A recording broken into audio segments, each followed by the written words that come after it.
Aleli, Ate! Ano ba yan? Ano ba yan? Ginulat mo naman ako. narinig ko yung pinag-usapan niyo kanina. So sorry, ate. No. Ako ang dapat mag-sorry sa'yo. Sorry dahil sa pamamahiya ko sa'yo kanina. Sorry dahil madalas ikaw pa yung nasisigawan ko.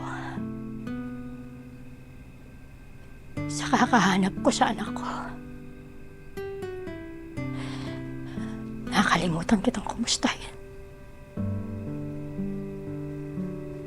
Hindi kita natanong kung masaya ka ba?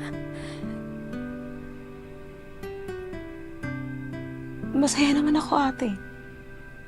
Basta kasama kita. Pero mas magiging masaya kung makukumpleto tayo.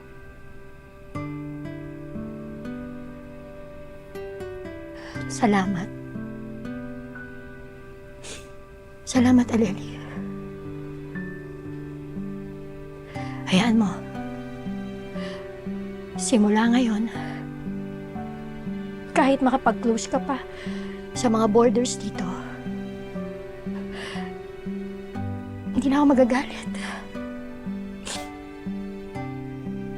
Baka yun yung maging way para mahanap ko yung anak mo.